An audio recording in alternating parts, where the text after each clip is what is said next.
Swan Maidens. There was once a hunter who used often to spend the whole night stalking the deer or setting traps for game. Now it happened one night that he was watching in a clump of bushes near the lake for some wild ducks that he wished to trap. Suddenly he heard, high up in the air, a whirring of wings and thought the ducks were coming, and he strung his bow and got ready his arrows. But instead of ducks there appeared 7 maidens all clad in robes made of feathers, and they alighted on the banks of the lake, and taking off their robes plunged into the waters and bathed and sported in the lake.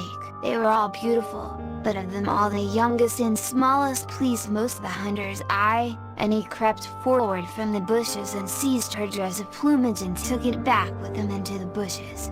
After the Swan Maidens had bathed and sported to their heart's delight, they came back to the bank wishing to put on their feather robes again, and the 6 eldest found theirs, but the youngest could not find hers. They searched and they searched till at last the dawn began to appear, and the 6 sisters called out to her, "We must away, 'tis the dawn, you meet your fate whatever it be," and with that they donned their robes and flew away, and away, and away. When the hunter saw them flying away he came forward with a feather robe in his hand, and the Swan Maiden begged and begged that he would give her back her robe. He gave her his cloak but would not give her her robe, feeling that she would fly away, and he made her promise to marry him, and took her home, and hid her feather robe where she could not find it. So they were married and lived happily together and had 2 fine children, a boy and a girl, who grew up strong and beautiful, and their mother loved them with all her heart. One day her little daughter was playing at hide and seek with her brother, and she went behind the wainscoting to hide herself, and found there a robe all made of feathers, and took it to her mother. As soon as she saw it she put it on and said to her daughter, "Tell father that if he wishes to see me again he must find me in the land east of the sun and west of the moon," and with that she flew away.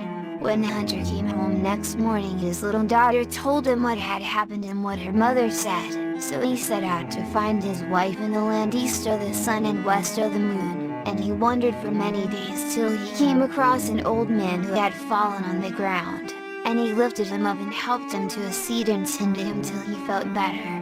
Then the old man asked him what he was doing and where he was going, and he told him all about the Swan Maidens and his wife, and he asked the old man if he had heard of the land east of the sun and west of the moon.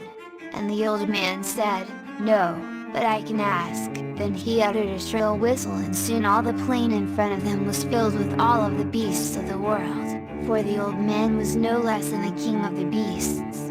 And he called out to them, "Who is there here that knows where the land is east of the sun and west of the moon?" But none of the beasts knew. Then the old man said to the hunter, "You must go seek my brother who is the king of the birds," and told him how to find his brother. And after a time he found the king of the birds, and told him what he wanted. So the king of the birds whistled loud and shrill, and soon the sky was darkened with all the birds of the air, who came around him. Then he asked,